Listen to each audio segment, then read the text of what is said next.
지금 혹시 오늘 무슨 날인지 아십니까? 히로시마의 원폭이 떨어진 날이에요. 2만 명의 한국분이 그 원폭 때문에 돌아가셨고요. 일본에는 미투 운동이 없습니다. 아니, 내가 있는데 우리 아내가 자기 고향 친구가 군대 갔다고 휴가 갔다 나왔다고 그 집에 와서 잔다? 이런 식으로 얘기하시는 분이 제가 처음 봤어요. 안녕하세요. 치타 책방의 박재현 그리고 또 가츠키요입니다. 대표님 그동안 잘 지내셨습니까? 예, 잘 지내셨습니다. 추리소설 관련해서 예. 주변 사람들하고 좀 많이 얘기했는데 아주 뭐 특히 그 절연 신사의 이야기는 또 이해가 된다는 사람도 있어요. 사실은 이제 예. 현실적으로 그렇게 뭐 사람들한테 이야기하기가 쉽지가 않으니까 그래서 그런 분들도 계셨는데 네. 뭐 정말 재밌었다고 한 분들이 많으셨어요. 음. 그래서 재미는 오히려 고독한 식거보다 편보다.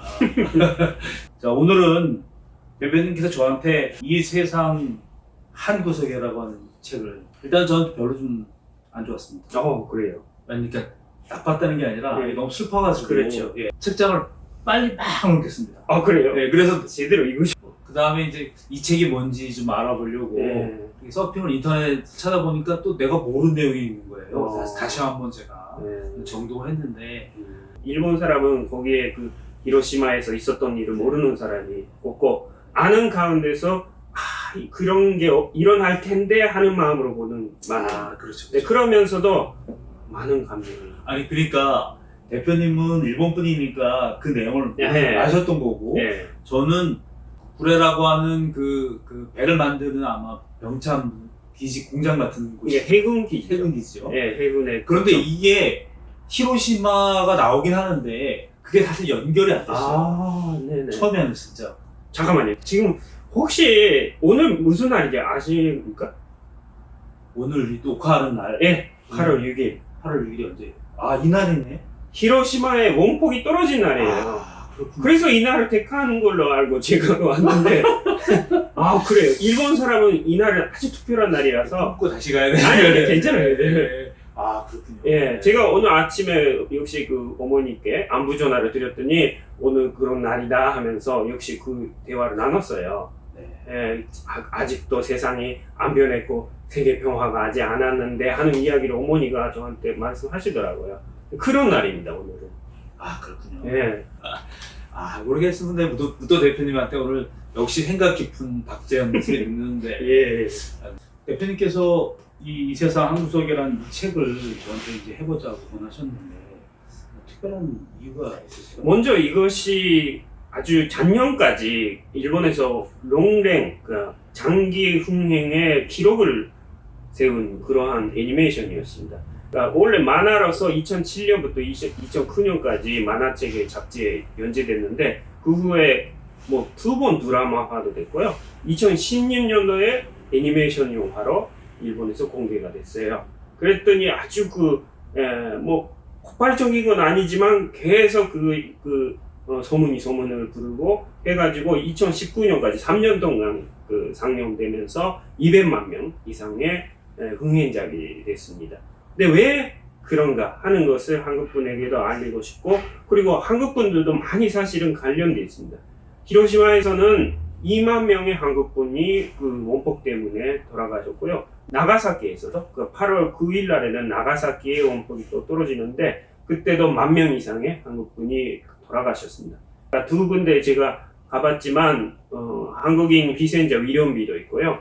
거기서 많이 증오하는 그런 행사도 저도 해봤는데 하여튼 그런 것이 한국분하고 관련이 있기 때문에 어떻게 느끼시는가 제가 알고 싶은 것도 있고 그리고 이 책을 통해서 일본이 왜 전쟁, 그렇게 무모한 미국과의 전쟁이라는 것은 절대적으로 무모한 짓이었는데 어떻게 그것이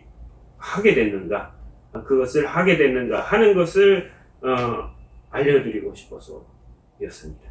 원폭에 관련해서는 제가 잘 몰랐습니다. 사실 뭐 한국 사람 모든 분이 다 그렇진 않겠지만 저는 일본이 이제 그 8월 15일 날 항복을 했던 패전을 이제 선언하는 그것만 사실 생각했고 물론 이제 그 나가사키와 히로시마 나가사키에 원자 폭탄이 떨어졌다는 사실만 알고 있었는데 상당히 예전 한 10년, 20년 전에는 그 당시에 원폭 피해를 고생하셨던 한국 분들이 계셨습니다. 근데 그분들이 이제 돌아가시고 나고 나니까 그 이슈들이 이제 한국 분들에게 많이 모르시죠. 이게 이 책 뒤에 이제 그 아주 독특하고 좀 마지막 장면에 이제 그 장면이 나오지 않습니까?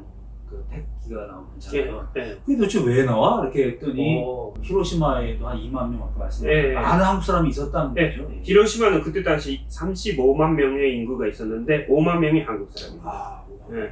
그때 당시 한국에서 징용으로 120만 명이 끌려갔고, 근데 그런 분들이 많은 희생이 거기서 있었고, 왜 히로시마에 원폭이 떨어졌느냐 하면은 그 임시 수도였어요, 일본에. 그 히로시마 어디 있는지 아시는지 모르지만 그 도쿄 같은 경우는 아주 내륙 그 안쪽에 있으니까 그 아시아를 침범해 가는 거잖아요, 일본이. 그러려면 당연히 갖다 거기 쉬운 데를 중심으로 삼아야 되는데 히로시마가 청일전쟁 때 임시 수도가 됩니다. 거기에 대본영이라고 하는데 대본영이라는 것은 전쟁의 사령탑이죠. 거기가 히로시마가 됐고 거기에 실제로 천황도 거기 거하게 됐었고 그때 당시 그래가지고 전쟁 시대의 모든 그 2차 대전까지 통틀어서 히로시마가 중요한 군사적인 거점이었어요. 아, 그러니까 그 히로시마가 그렇게 중요한 기지였기 때문에 사실은 거기 원폭이 그렇죠. 네. 원래는 뭐 교토에 떨어뜨리지 않은 이야기도 미국에서 그 논의가 있었는데 교토까지 만약에 파괴해버리면 일본 사람의 원한이 절대로 끝나지 않을 것이다 하면서 히로시마가 됐는데 히로시마하고 원래는 나가사키가 아니라 고쿠라라는 또 그 군사 병기 공장들이 많은 지방이 있었는데 고쿠라가 그때 마침 구름이 껴서 돌아가려고 하는 판에 나가사키로 갔는데 나가사키는 또 거기는 그 일본의 천주교의 중심지입니다. 그 동양 최대의 성당이 있었고 그 위에 떨어졌어요. 그러니까 거기는 그 순수히 희생인데 하여튼 히로시마는 충분한 그 이유가 있는 도시였습니다. 뭐 저는 먼저 이 애니메이션 같은 경우도 상당히 일본에서 이슈가 됐더라고요. 네, 일본의 그 인기가 일왕의 공주가 이 영화를 보자고 그래서 일왕 그 내외가 일본 천황 내외가 그 영화를 봤다고 해서 이슈가 됐다고 들었어요. 이런 작품들이 사실은 좀 어려운 작품들입니다. 왜냐하면 하늘 양국 모두에게 욕을 먹을 수도 있는 그런 작품이라고 보여져요. 왜 그러냐면 일본 분들은 뭐야 우리가 이렇게 열심히 싸웠는데 뭐 그런 식으로 얘기할 거고 이 그 애니메이션을 보고 그 한국에서 불러오게 많은 이야기 중에 하나들이 피해자 코스프레를 한다 이런 얘기들이 있었어요. 뭐 그게 이제 실제로 그렇지 않다를 떠나서라도 그러니까 이런 유의 책들이 그런데 저는 이건 이제 안 읽은 사람들은 잘 모르겠지만 본 사람으로서는 좀 그런 느낌이 아니라 굉장히 가슴이 아프고 이건 진짜 인류 애적으로에게 문제가 있겠구나 이런 전쟁을 한다는 게 얼마나 사람들에게 그렇게 되었습니다. 대표님께서는 이 책을 언제 보신 거예요? 애니메이션 보셨나요? 아니, 애니메이션 전에 만화책으로 봤어요. 자, 그러면 오늘 이제 히로시마에 원폭이 투하됐던 날, 오늘 녹화일입니다만 그날 되게 뜻깊은 날이고, 그리고 그 다시 그 상기시키는 날이니까 일단 반성의 날이기도 하죠. 전쟁에 대해서. 분명히. 근데 이제 뭐 이야기 들어가면 이제 이 책에 대한 이야기 좀 더 할 텐데 일단 전쟁에 관한 이야기를 해보자면 여기는 일본이 어떻게 소위 침략을 시작했는지 그거는 1875년 문양호 사건 한국을 침략하게 되는 그러니까 정한론에 의해서 일본이 대륙의 침략을 시작하는 게 바로 1875년이고 거기서부터 45년까지 70년간 일본의 소위 뭐 전쟁 시대다 이렇게 말할 수가 있고요. 한국의 그 수도 그 서울을 사실 위협하는 의미에서 그 광화도를 공격해가지고 거기서 이렇게 공격 빌미로 삼아서 한국을 개국시킨 거죠. 그 뭐 일본도 비슷한 경험이 있죠. 페리오 페리 미국 군함이 와서 함포로 해서 일본이 이제 같이 물려왔죠. 그러니까 아마 제가 보기에 흉내를 내서 그렇죠.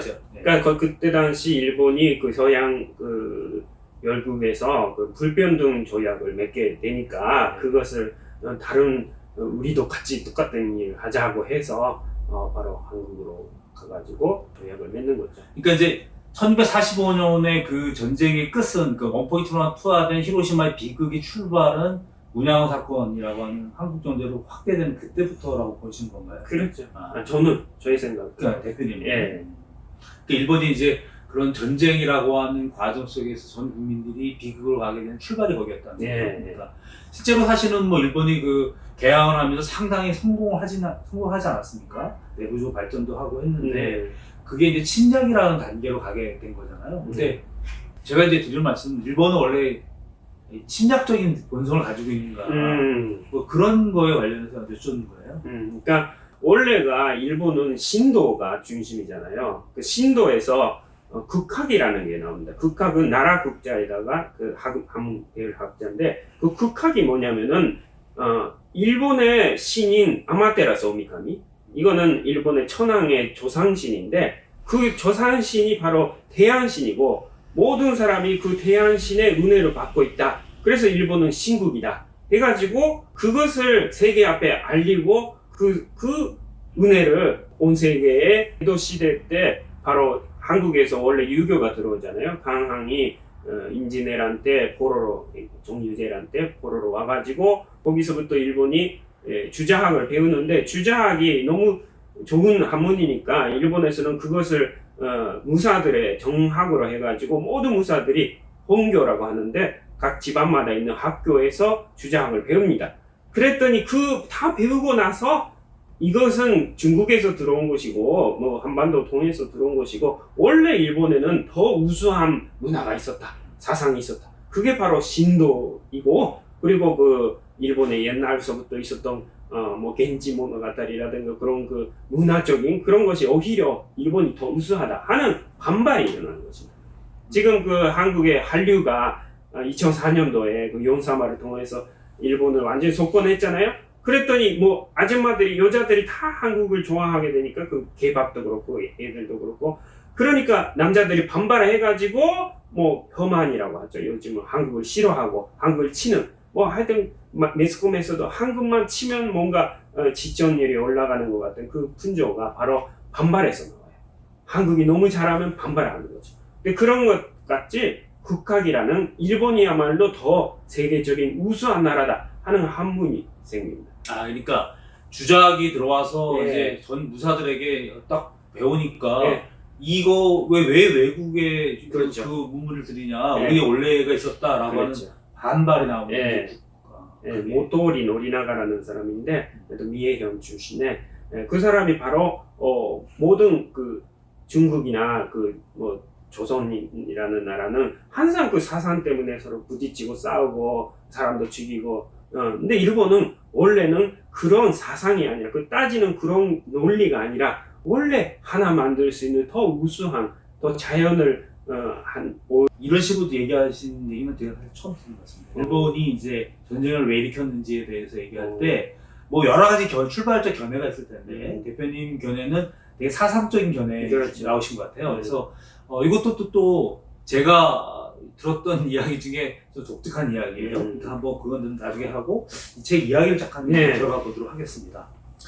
이제 스즈가 그 아이가 나오는데 전 이제 궁금한 게, 이게 이제 처음에 보면은 얘가 이제 그 김을 아버지 신부를 하잖아요. 근데 거기 이제 그 도깨비가 나와서 어쩌고 하는 그 내용이 있지 않습니까? 첫 번째. 예. 딱 시작할 때. 예. 이게 저는 이게 현실인지 이게 꿈인지, 애가 지금 근데 유괴된 거 사실인 건지, 왜냐면 거기에서 만나죠. 운명의 남자, 남편을 만나게 되는 거 아니에요? 그러니까 이건 사실에 근거할 텐데 이게 어떻게 된 얘기인지, 저 대표님 만나면 첫 번째 이게 뭔 얘기예요? 근데 이해 못하게 저는. 뭐 하여튼 그런 어린 나이에 애들이 접하는 것이니까 당연히 그는 어떤 환상일 수도 있지만 일단은 그 본인으로서는, 주인공으로서는 현실로서 접한 것이죠. 유괴된 거예요? 이게 된 거죠. 그거는 어떤 그런 괴물이었다 하는 것은 상상적인 것이고 만화니까. 그러니까 괴물은 아니지만 이 아이를 하려고 하는 그런 원래 있잖아요. 애들을 그렇게 괴롭히는 그런 범죄들은 있는데 그런 것을 그렇게 산진적으로 하는 거죠. 그 두 아이가 이제 이렇게 됐는데 예. 그 김부치고 어쩌고 그거는 이제 그냥 자기가 지어낸 얘기인가요? 지어낸 이야기라기보다 일단 이 이야기 자체가 일단 그거를 소두에 어떤 뭐 판타지, 판타지적인 요소. 이게 일본 책들이 제가 이거 느끼는데 이게 현실 같은 얘기와 이 현실과 이런 얘기들이 이렇게 혼재되어 있거나 쑥쑥 들어. 그러니까 아니 리얼리즘 가다가 이런 환상들이 확 들어오니까 이게 도대체 재밌잖아요. 그러니까 이게 그 재미는 있어요. 재미있는데 한편으로는 고통을 당할 때 그러니까 저는 이걸 느꼈는데 이 스즈가 어려움과 고통을 당할 때 그런 환상과 환영을 이렇게 넘나들어요. 이렇게 왔다 갔다. 그래서 현재의 고통을 좀 이겨낸다거나 현재의 고통을 참아내는 것 같기도 하는 그러니까 거예요. 스즈 자체의 이야기가 아니라 이 작가가 원래 가장 어려운 가장 아픔의 역사를 일본 사람은 누구나 아는 그 아픔의 역사를 그려낸다고 할 때 그 그리기 위해서 어떤 가미하는 어떤 그런 판타지적인 요소 그런 것이 필요한 거죠. 잘하고 근데 보니까 결혼 풍습인데 그 둘이 찾아서 결혼을 달라고 줍니까? 예, 뭐 일단 그때 당시는 남자 의지의 시대고 그리고 그 여자들은 얼굴 한 번 못 보는 가운데서 결혼한다는 거지. 그 부모가 맺어주는 결혼을. 자, 거기서 나오는 그 얘기 중에 뭐 우산을 준비했어요. 그거 무슨 내용인가요? 그것도 저는 잘 모르겠어요. 일단은요, 이 책은 아주 그 고증이 깊어요. 그렇게 됐다고 들어요. 예. 그 작가가 당시 그 히로시마의 상황을 굉장히 많이 듣고 했다고. 그러니까 거의 그 다큐멘터리라고 할 수 있는 정도로 실제로 거기 살았던 사람을 다 등장시킨 것 같은 고증. 그러니까 마지막에 자료가 그렇게 쭉 나오잖아요. 그 참고 자료가 그렇게 오랜 동안 취재를 해가지고 그렇게 만들어진 책이기 때문에 기본적으로는 사실적인 것이 많습니다. 스즈 같은 경우는 그림을 잘 그리잖아요. 예. 그림을 잘 그리는데 이 친구 작가 자신일 수도 있는 건가요? 뭐 그렇다고 볼 수는 없고요. 이 작가의 작품 다른 것도 봤지만은 일단 거기에 하나의 실제로 살았던 것 같은 사람을 그리는 건데 그래서 원래 제목에도 나와 있지만은 이 세상의 한 구석에라는 그러니까 원래 남자들이 그 중심이 돼가지고 시작한 전쟁의 그 어려움 가운데서 그래도 한 구석에는 이런 이야기가 있었다 하는 구도의 그런 걸 그린 거기 때문에 당연히 그렇게 따뜻한 분위기의 그 만화가 돼 있죠. 근데 그러나 결국은 그 마지막에 그 패전, 일본이 패전할 때 그 전황의 반성을 들으면서 그 수즈가 그 마음을 토로하잖아요. 예, 그것이 뭐냐면은 지금까지 믿고 있었던 것이 다 그 순간에 없어지는 것입니다. 왜냐면은 그러니까 1억 억세라고 해가지고 모든 1억 명 있는 일본의 인구가 다 죽을 때까지 박살 낼 때까지 싸운다고 하는 것이 하나의 정의였던 거예요. 일본에서는. 왜냐면은 정의의 전쟁이기 때문에 일본이 세계를 위해서 싸우는 거다 뭐 이런 식으로 믿게 한 거죠. 그러니까 그게 정의는 없어졌다 그 얘기. 예, 그렇죠. 바로 이건 납득이 안 간다 그러죠. 그 어른들은 일단은 뭐 그래 뭐 질 수밖에 없지 하면서 휙 돌아가요. 그때까지는 진다는 이야기 찾지를 못하게 돼 있었죠. 정보가 혼재돼가지고 그런 매국노 뭐 한 반국민이다 뭐 이런 식으로 되니까 당연히 그런 말 못했는데 갑자기 반성 듣다가 이제 끝났다 뭐 이런 식으로 하는 어른들을 보면서 이 어린 나이에 그래도 뭐 스즈가 그러잖아요. 나는 왼손도 있고 우리 5명도 있는데 왜 전쟁을 멈추냐? 끝까지 싸우지 않냐 이렇게 얘기하죠. 결국은 폭력으로 복종하게 만들었으니까 폭력 때문에 망하는 거냐 뭐 이런 식으로 굴복하는 거냐 이렇게 말하죠. 아주 답답하게 그 전쟁의 과정에 뭐 피하고 그 안에 일상들을 보여줘요. 척척 싸가는 거지. 왜 싸가냐면 어떻게 저렇게 상황에도 사람들이 뭐또 다 순종하고 뭐 있는 곳으로 하고 다 그게 군리해가지고 뭐 진짜 그렇게 하지 않습니까? 네. 그렇게 하나씩 모아서 그렇게 진짜 말씀대로 나라에서 원하는 대로 하려고 하고 있는데 막상 이제 자기 또 뭐 좀 이따 나오겠습니다. 스즈는 다치기도 했는데 불구하고 그렇게 했는데 또 지켜내려고 하고 있는데 뭐 일본 왕이 패전을 얘기하니까 그때 폭력 때문에 복종시켰으니까 혼역 앞에 굴복하는 거냐 하는 말을 할 때 태극기가 나와요. 그래요. 이제 제가 사실 이 얘기를 난 맨 처음에 저는 예.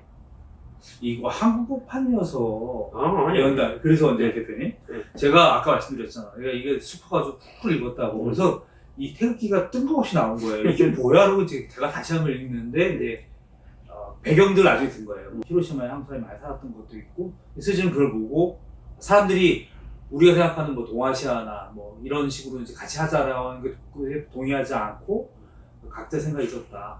결국 폭력에서 눌렸던 것이 드러났다. 이렇게 이제 얘기해서 그 얘기가 나온 것 같은데, 진짜 그 태극기는 무슨 얘기예요? 태극기는 원래 금지돼 있었죠. 태극기라는 거는 원래 아무도 모르게 돼 있었고, 일단 뭐 태극기를 꺼내고 이렇게 뭐 시위한다는 것은 그 3.1운동 때만 그랬었고, 그 후에는 철저히 그런 것은 숨겨져 있던 거죠. 근데 그것이 이제 끝났다고, 우리가 이겼다고 생각하는 그 한국 분들이 이렇게 태극기를 걸어놓았잖아요. 일단 일본 패전이 되니까. 그러니까 그때까지는 아주 순종하는 우리 일본 사람과 똑같은 국민이다, 신민이다, 그 천황의 신민이다 이렇게 생각했던 한국 분들이 태극기를 걸고 그런 거 보니까 힘으로 복종시켰던 거구나. 그러니까 그때까지 모든 미화된 이야기들이 다 드러나는 거죠.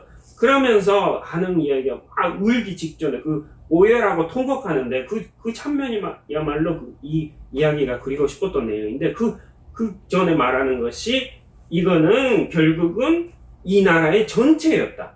그러니까 이 나라의 전체가 이렇게 비참한 그러니까 악한 나라였다 하는 것을 알아가지고 이거를 모르는 채로 죽고 싶었다 하는 거예요. 그 얘기. 예, 모르는 채로 죽고 싶다. 일단 다 속았다는 것이 그 순간에 드러났다.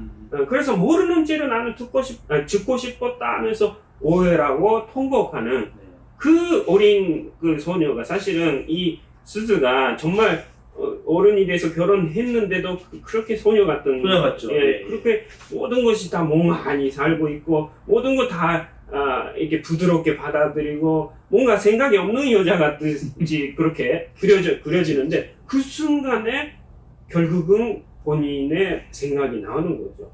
그렇게 일본 사람 차체가 사실은 아까 말했지만 뭐 피해자 코스프레라기보다 일본 사람 차체가 가해자였던 거예요. 그렇게 모르는 채 그렇게 하고 있었다는 것 자체가요. 그런 것이 이 만화책이 그리고 싶었던 내용이라고 생각합니다. 지금 북한이라는 나라가 기본적으로 그런 나라잖아요. 그런 환상, 그 나라가 만든 그 주체 사상이라는 것이 만든 환상 속에서 국민들은 뭐 위대한 수련님, 뭐 장군님 하면서 살잖아요. 근데 그런 것도 결국은 똑같은 이야기입니다. 그러니까 그런 분들이 결국은 그것이 꿈이었다고, 그건 속았다고 생각하는 그 때가 있는 것이고요. 일본도 사실은 아마테라스 오미카미라는 신은 태양신이고, 그 태양신의 후손이잖아요. 근데 북한도 김일성이라는 것은 태양절이라고 해요. 태양절이라서 일자가 들어간 거고 태양이 한 민족의 태양 같은 거죠. 그렇죠. 좀 무거운 얘기했는데 좀 가벼운 얘기도 한번 질문할게요. 저는 이제 웃기는 그 스즈의 친구 고향 친구죠. 일단 거기서부터 이해가 안 되는 게 이게 아무리 친구지만 결혼한 여자의 우리 한국적인 사회로 생각해 보면 아니 내가 있는데 우리 아내가 자기 고향 친구가 군대 갔다고 휴가 갔다 나왔다고 우리 집 와서 잔다? 찾아오는 것도 거의 이제 이럴 텐데 그렇죠. 잔다는 거예요. 그게 데리고 온 거예요. 스스가 데리고 온 거예요. 그죠. 마음에 벌렁 누워 있더라고. 내가 그거 아시죠? 아니 근데 그게 가능한 얘기예요, 이게? 그러니까 일단은 기본적으로 한국 사람하고 가장 큰 차이는 전조 개념입니다. 결혼한 여자가 뭐 남군이 있는 안 한 내가 뭐 이럴 수 있냐 하는 그것이 없어요, 일본에는 기본적으로. 이제 대표님 이제 좀 이따 또 나오니까. 그래서 이제 그것도 좀 우리가 없는데, 그러니까 그런데 남편이 좀 기분이 안 좋은 거지. 그러니까 남편이 집에서 재울 순 없다. 근데 헛간에. 아니요. 그건 기분이 나빠서 그렇게 한 게 아니라 둘이 관계를 가질 수 있게끔 그쪽에 보낸 거예요. 집에 있으면은 못 하잖아. 당연히 둘이 같이 할 수가 없잖아요. 그러니까 일부러 남편이 그 전쟁으로 나가는 사지로 나가는 이 아내의 옛날 친구한테 아내를 갖다 주기 위한 배려가 바로 우리 집에 지을 수는 없습니다. 뭐 기분 나쁜 식으로 해가지고 가정이니까 저쪽에 가십시오 하면 아주 그 창고 같은 데에다가 이렇게 가게 하는 것은 그거는 상황을 만들어준 거군요. 호의예요. 와. 그 남자에 대한 아니 그래서 가서 돌아올지 몰라. 같이 있어줘. 이렇게 얘기하는 거예요. 근데 그 이야기 뉘앙스는 누가 봐도 저거는 그거 같은데. 그거예요. 그래서 저희 둘이 이렇게 앉잖아요. 물론 뭐 그런 장면까지는 안 나옵니다만 그 친구가 이렇게 스즈 얼굴 맞아서 보더라 막 이러면서 뽀뽀하고. 예. 예. 이게 뭐 본인도 아는 거야. 아, 남편이 나한테 인심 써가지고 아내를 내줬구나 하는 것을. 일본에서는 있을 수가 있습니다. 일본에서는 있을 수가 있다기보다 그 당시 일본인이 됐다는 예, 이해되지 않았어요. 당연히 그렇죠. 예. 그래서 물론 물론 지금 대표님 말씀대로 전쟁이란 특별한 과정이 있으니까 그렇겠는데 여자의 역할이라고 그렇게 그 성을 생각하는 그런 게 있어요. 그러니까 일본에는 미투 운동이 없습니다. 그러니까 그거 어때요? 예. 일본 근데 그거 미투 운동 얘기하면 오히려 이렇게 왕따당해서 그러는 그렇죠. 거라고요? 한 사람이 아주 유명인으로서 저널리스트로서 미국에서 살았던 사람이 일본 그 저널리스트 상사한테 그런 일을 당했다고 고발을 했어요. 유일한 미투 운동이죠. 근데 그랬더니 그 사람이 완전히 사회적으로 완다 그 악플이 쏟아져가지고 그 사람 자체가 나쁜 것 같은 책도 나오고 그 여자가 공격당했어요. 오히려 그 남자는 그 피해를 준 그 성적인 그 권력을 한 상대 남자는 전혀 문제가 없고 오히려 그 여자가 피해를 받는 그런 나라입니다. 그래서 미국에도 있었고 한국도 있었고 미투 운동이 일본에서는 없어요. 왜 그러냐? 자, 첫 번째 일본 사람은 기본적으로 그 종교적인 사상이 너무 나약하기 때문에 일본의 종교는요 불교가 들어와도 신도하고 하나가 되고 절개가 없는 거죠. 그래서 뭐냐면 다 그렇게 애매하게 융합시켜서 받아들이는 경향 때문에 절대적인 이념 이런 것이 받아들이지 않아요. 그러니까 전조 개념 같은 것은 일본 사람은 받아들이지 않았던 거죠. 그리고 바로 사람한테 남에게 폐를 끼치면 안 된다 이것이 중요하죠. 아니 그러니까 저는 이제 그것 때문에 남에게 폐를 끼치면 안 되잖아요. 그런 일본에서 그 친구가 어떻게 그 여자친구 옛날 친구 지금 찾아가는 거지?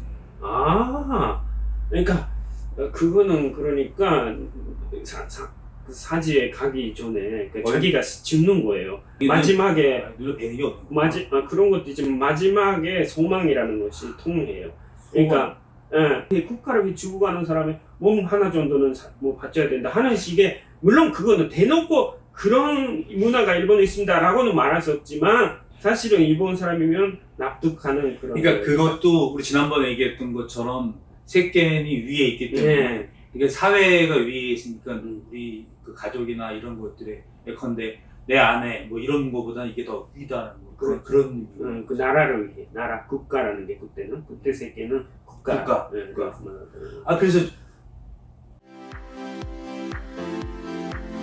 저희 오늘 이야기가 좋으셨다면 구독, 좋아요, 알림 설정 부탁드리겠습니다.